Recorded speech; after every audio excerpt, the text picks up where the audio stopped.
May the words of my mouth and the meditation of our hearts be pleasing in your sight, O Lord, our strength and redeemer. Amen. In our epistle text for today, Paul is looking at temptations.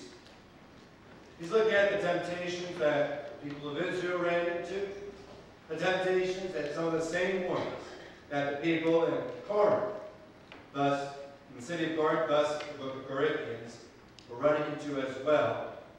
It was also talking about some of the same temptations that we run into. And he's looking at these temptations, but he's also looking at the strength and where we get that strength from. And so Paul starts in our text, and he looks at the people of Israel. He looks at them when they were in bondage and slavery in Egypt. And as the Lord, through Moses, was lifting them up, carrying them out, and was bringing them through the Red Sea.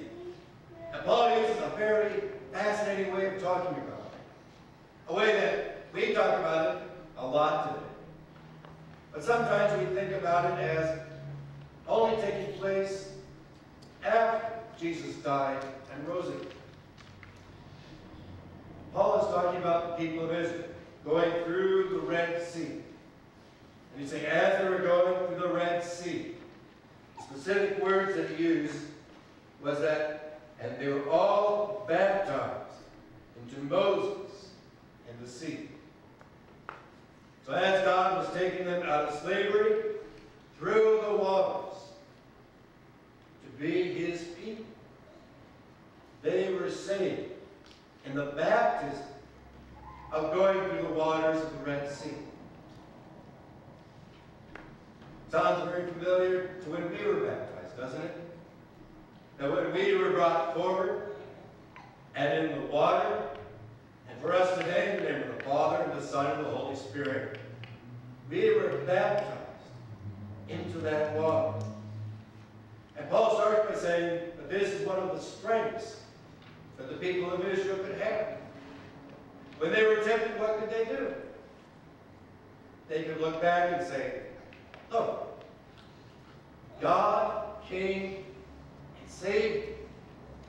God made me his own. And because God lifted me from slavery, brought me to his own to be with him, I'm God's. There is strength in temptation. And so when we're tempted, where can we look as well? Right back to the waters of baptism, can't we? Where God said, I know you by name, and I'm going to take you, make you my own, and you are saved. You belong to me. And when temptation comes our way, when temptation strikes, when temptation is trying to get us to look away from God, what's one place we can look at? God came and saved me. I'm his. There is a strength in temptation. Now Paul kind of goes on in a very similar vein. Because here we have baptism, right? And what do we a lot of times associate baptism? We also sometimes think of communion, the Lord's Supper.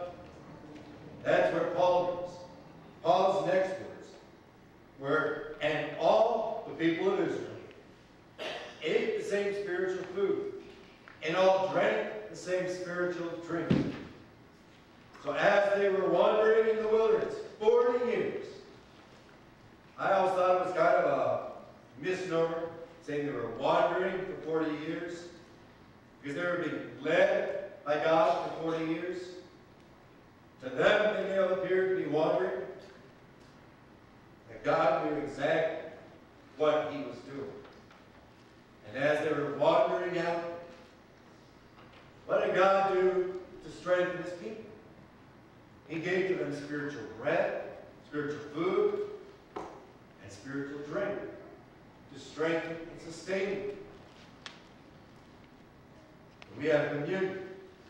We receive the bread and the wine, our spiritual food and our spiritual drink, to strengthen and sustain us. Before you think Pastor's going off on an edge, here's the next words. For they, the people of Israel, drank the spiritual rock that followed, and the rock was Christ. Where did they get their spiritual food and spiritual drink from? The rock that is Christ. When we receive communion, the body and the blood, what do we receive? The spiritual food and the spiritual drink that comes from Christ. There is our strength. And when temptation comes, we can look back and know God has watched over us, and just last Sunday or the Sunday before, came to us and strengthened us. Not because I can hold myself up, but because He has given what I need. What takes care of it and brings it through temptation. So Paul starts, and it's fascinating how he goes, because he starts, God watched over Israel and strengthened as He watches over you now and strengthens you. God really doesn't change, does He? God doesn't work in the Old Testament in this way, and then to us in a completely different way. It's the same loving, caring God throughout. And after Paul takes a moment, and he says, this is where God gives you His gifts. This is where God takes care of you. And as this is His strength, these are temptations to watch out for. And he said, watch out for this. Because the people of Israel that were cared for like that, they fell into these temptations. And if they had seen all the plagues in Egypt, if they had Moses with them at that time physically, and they still fell. Don't think of yourself as being able to stand up by yourself under temptation. Because Paul writes that anyone who thinks he can stand, take heed lest he fall. And I love how that says it, thinks he can. Because sometimes we think we're pretty good, don't we? Sometimes we think, yeah, I can make it. But then we're just fooling ourselves. Anyone who thinks he can stand needs to take heed of the Lord's word.